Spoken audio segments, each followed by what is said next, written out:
Hello guys and welcome to my channel. This is Mouse Travels, and today's I'm coming from Kiganjo. And before even I continue, make a point of subscribing to my channel, liking and sharing to your friends so that you can be able to get more from my channel, that is the Mouse Travels. Now today I'm at Kiganjo, and as you all know, this place where I am right now is the Commonwealth Cemetery, which is located in Kiganjo in Nyeri. And in this area, there lies a cemetery known as the Commonwealth Cemetery. And this place is a resting place which stands as a reminder of the Kenya's contribution during the First and Second World Wars, especially the sacrifices made by African soldiers who fought far from home under the British Empire. During the Second World War, Kenya became a major military base for the British and the Commonwealth forces in East Africa. And according to the information you can get from this cemetery is that Kenya served as an assembly point for the troops coming from different parts of the Commonwealth, that is the member states which constitute the Commonwealth.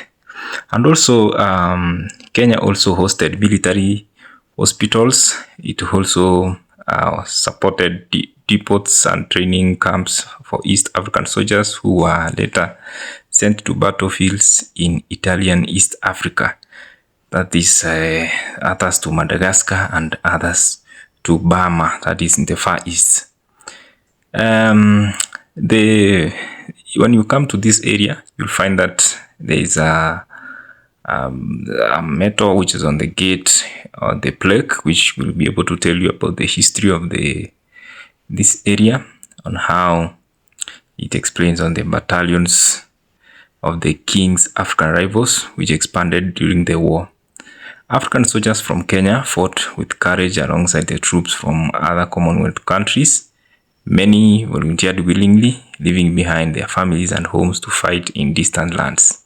The cemetery itself contains 369 war burials. Among them are 349 East African soldiers, 8 South Africans, 6 British soldiers, 1 Indian soldier, 1 French soldier, and 4 unidentified soldiers. It also contains 2 non-World War burials, and the site is maintained by the Commonwealth War Graves Commission, which is an organization which is responsible for the preserving the graves and the memorials of the Commonwealth soldiers around the world. And when you walk through the cemetery today, it's a peaceful area. As you can see, the rounds are well made, and also it's kind of an emotional area, because when you think about the people who lie in this area after serving in the First World War. The neatly arranged white gravestones, as you can be able to see here, and the green lawns and the silent atmosphere tell stories of bravery, sacrifice, and a chapter of the Kenyan history that many people rarely discuss. For visitors, as you can come here and visit, it's free. The historians and even whoever feels like making content from it, Kiganjo Commonwealth Cemetery is not just a burial ground, it's a living reminder of Kenya's role in global history and the tens of the thousands of African soldiers who fought in the wars beyond their homeland. There are many other Commonwealth graves which are not only in Kenya, there are other in other countries whereby these people were buried, and then that's after the end of the First World War. So Nyeri becomes one of those areas that you need to visit if you need to learn more about the First World War, the Second World War, and consequently the independence of Kenya. So as you can see, this area is very neat. It is well maintained. It's near the Kagumo High School, just a neighbor, and you can make a point of visiting this place so that you can be able to learn and be able to explore the history of this area. And at the same time, you can be able to also get to know those who were involved in this First World War and the Kenya African Rivals.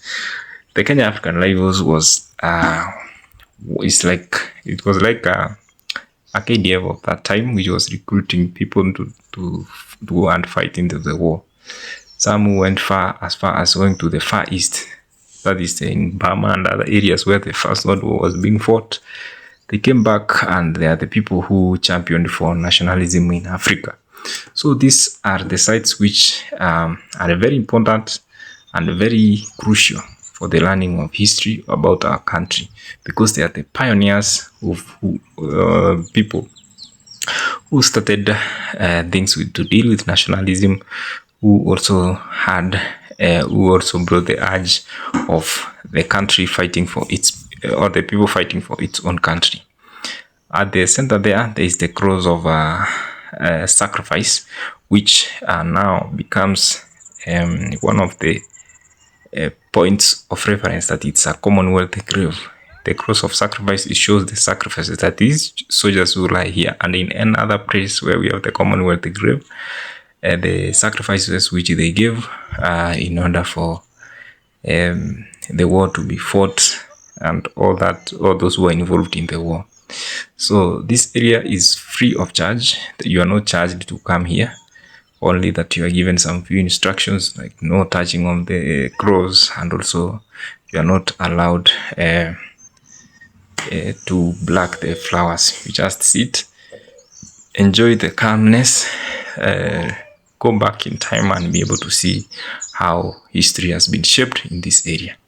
On this other side, we have the a place where you can be able to come and rest after you have enjoyed the history of the area, after you have enjoyed watching the scenery of the cemetery. You can be able to chill here, sit down, have a reflection, and then you can be able to go back.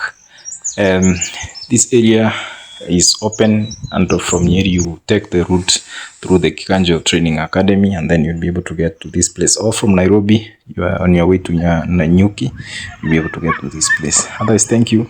Like, share, and subscribe to this channel for more updates on geography, history, culture, and more. This is Mozo Travels.